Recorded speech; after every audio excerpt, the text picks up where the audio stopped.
시대 변화를 반영한다고 생각해요. 뉴미디어라고 얘기하는 기존에 있는 종편 방송사나 지상파라고 하는 것과 또 다른 대한 매체들이 등장한 거 하나하고 메가박스가 좀 문제였던 것 같은 생각도 들더라고요. OPP가 등장하면서부터 영화관보다는 직접적으로 집에서 보는 경우들이 많아지게 되는데 그걸 계속 이제 유지해 오다 보니까 아마 적자가 누적이 된다는 생각이 드는 거고, 영업 적자를 줄이기 위해서 자체 내부에서 개혁적 작업들을 계속 추진했어야 되는 것 같은데 그런 작업들이 좀 어렵게 된 측면도 분명히 있는 것 같고요. 대체로 이런 경우 보면 회사는 망해도 재벌은 산다 뭐 이런 얘기 있잖아요. 그런 결과로 될까봐 그게 좀 속상해요.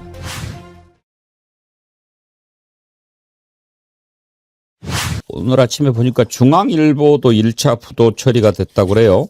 220억 규모 기업 어음을 조기 상환 못해가지고 1차 어음 부도 처리가 됐다. 이 중앙일보 상태가 좀 많이 안 좋은 것 같은데 지금 급여도 JTBC 인사팀에서 급여 지급 관련 안내 공지를 보낸 게 공유가 됐는데 현재 급여 지급을 위한 실무적 준비는 완료가 돼서 정상 지급될 예정이지만 관련 법에 따라 법원의 사전 승인을 받아야 하는 행정적 제약이 있다. 해당 절차에 따른 최초 지급 사례로 예상보다 많은 시간이 소요된다. 이에 따라 급여는 정상 지급되나 급여 이체 시점이 평소보다 늦어질 수 있다. 그러니까 이번 월급 좀 늦는다 이런 얘기 아니에요. 뭐 복잡하게 이야기를 했는데. 근데 뭐 아까 보니까 지금 뭐 비대도 뜯어가니 어쩌니 뭐 이런 얘기가 나오던데. 그래서 우리 김유정 의원님이 JTBC 이가영 라이브인가 거기 출연하지 않아요? 예, 출연하고 있는데요. 출연료는 나와요? 출연이 안 나왔습니다. 아, 정말? 예. PD가 전화했더라고요. 그래서 아유, 다들 얼마나 지금 상황이 어렵고 마음이 안 좋으시냐고 제가 오히려 위로했는데요. 예. 이게 이제 월급처럼 이렇게 한 달 모아서 이렇게 나오거든요. 예. 그러니까 제 기억에 보통 한 10일, 12일 요쯤이었던 것 같아요. 예. 근데 이제 한참 지나갔죠.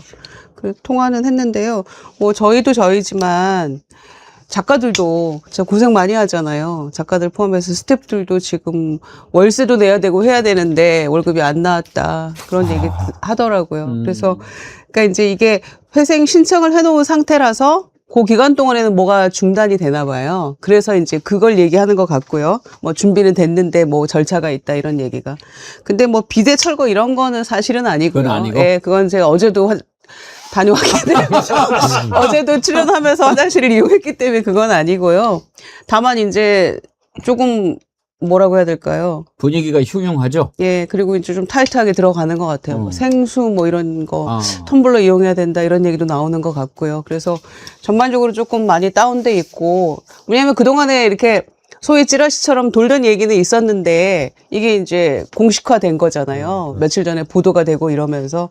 그래서 아마 다들 일이 손에 잘 안 잡힌다 이런 얘기들도 하고 좀 분위기가 많이 가라앉아 있습니다. 그렇겠죠. 예. 근데 뭐 중앙그룹 회사 중에 지금 한 너댓 개 정도가 함께 걸려 있는데 그러니까. JTBC가 그 부채가 제일 많아서 6,200억 정도 된다고 하더라고요. 그래서 그거를 해결하는데 다른 그룹사보다는 훨씬 더 시간이 오래 걸리고 아무튼 심각한 상황이라고는 전해 들었습니다. 그러니까 제 댓글에 아니 조선일보가 TV조선이 망해야지 JTBC가 망하냐고 이런 안타까워하는 분들이 많더라고요. 그러니까 불신 매체 1등 계속 지금 TV조선하고 조선일보인데 뭐 거기 회사 다닌 분들한테는 서운한 이야기겠지만 민심은 그렇다는 거고, 회생이니까 파산은 이제 청산하는 거잖아요.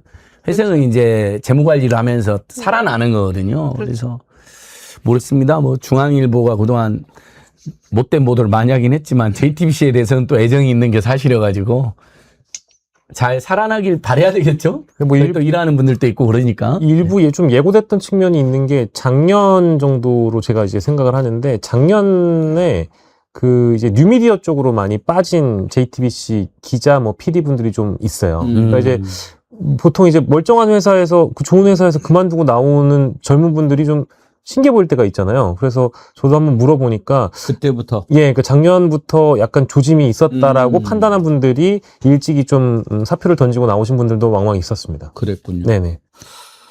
이런 공지도 있더라고요. 6월 15일 날이네요. 소속회사 임직원에게 공지되는 게시판입니다. 법인카드 사용을 중단했습니다. 법인카드 같은 거 이제 못 쓰고 그러는 거죠. 중앙일보가 어쩌다 이렇게 됐나요?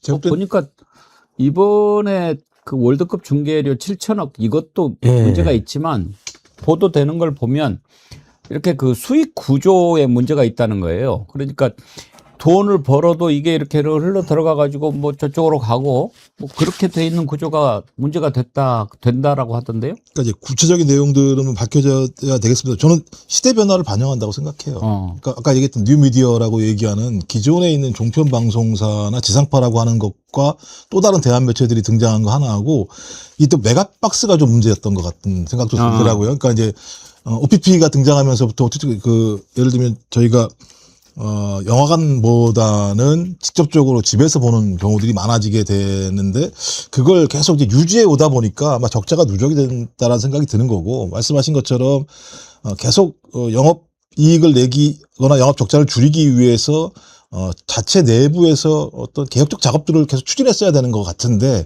그런 작업들이 좀 어렵게 된 측면도 분명히 있는 것 같고요. 그래서 이제 그 안진걸 소장님 말씀하신 것처럼 그래도 우리가 이 탄핵 이런 과정에서 JTBC가 보여줬던 역사적인 어떤 매체로서의 의미가 분명히 있기 때문에 빨리 회생 절차를 잘 극복을 해서 좀 더 건강하고 효율적인 매체로 좀 등장했으면 좋겠다 이런 생각이 듭니다. 그렇죠. 탄핵, 뭐 계엄, 탄핵, 파면 그리고 대선, 뭐 지방선거 이 과정에서 제가 거기 한 3년 차 출연하고 있는데 예. 거의 뭐 역사에 지금 한 순간을 그 저녁 무렵에 JTBC와 함께 했거든요. 오대영 라이브 시절부터 이제 이강인 라이브로 지금 하고 있는데 나도 그거 그 항상 봤거든요. 예, 우리 그래서 김유정 의원님 나오는 것도 보고. 더 아쉬움 뭐 마음이 좀 매우 안 좋죠. 그래서 빨리 잘 툴툴 털고 빨리 일어나야 될 텐데 이런 마음이 그 안에 아마 거의 직원들 수준 그 마음 이상으로 제가 안타깝고 예, 그런 마음이죠. 근데 안진걸 소장님 어때요? 이런 경우에 이제 기업 회생 신청하고 뭐 또 이렇게 그렇지만 한 번 이렇게 되면 더 자금이 저희가 악순환이 계속 이어지면서 안 좋은 결과로 가는 경우가 많나요? 아니면 살아나기도 하나요? 회생하면 살아나는 경우가 꽤 많습니다. 아, 그래요? 이제 다만 이제 강도 높은 어떤 구조 조정이나 재무 조정이 있으니까 아무래도 이제 거기서 일하는 임직원들의 직원 일자리가 가원 이런 상당히 불안해지고 고통스러운 일이죠.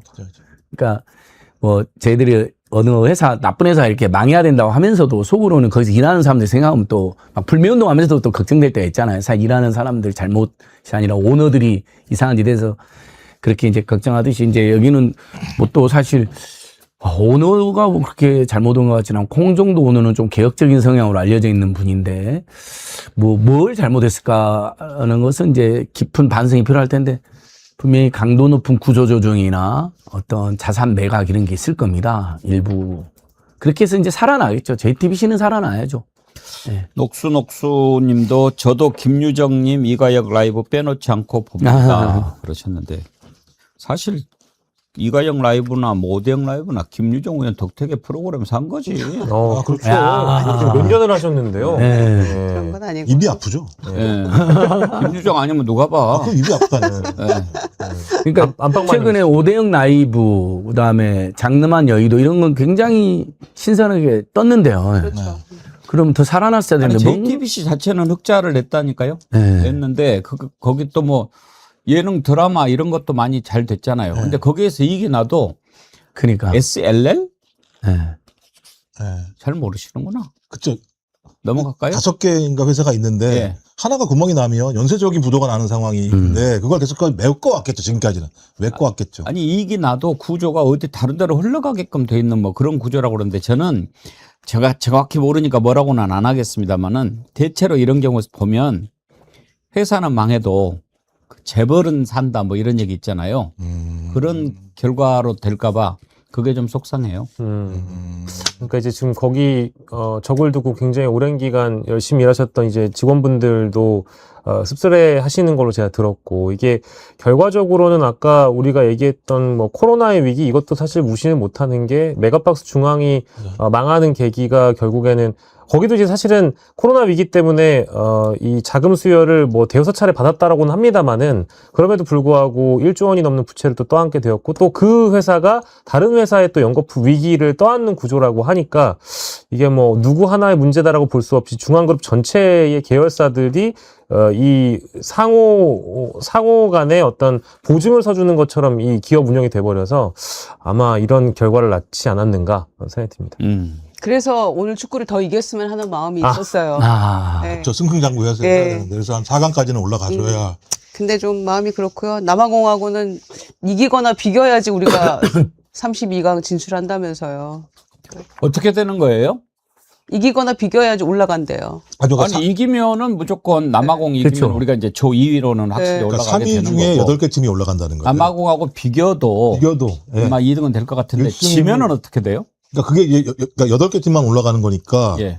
3위가 1승 뭐 2패 1승 1무 1패가 얼마나 있는지를 봐야 될 것 같고 거기다 또 골 득실까지 또 확인을 해봐야 되는 상황이어서 경우의 수가 복잡해지죠. 그러니까 그냥 아싸 이겨버려야 되는 거죠. 그냥. 무조건 이겨야지. 네. 우리 국민들 맨날 경우의 수 또 따지기 이번에는 좀 안 따지고 싶었는데 예. 안진걸 그러니까요. 소장님 이따가 박문성 의원한테 슬그머니 예. 어떻게 되는지 한번 물어봐요. 물어보겠습니다. 예.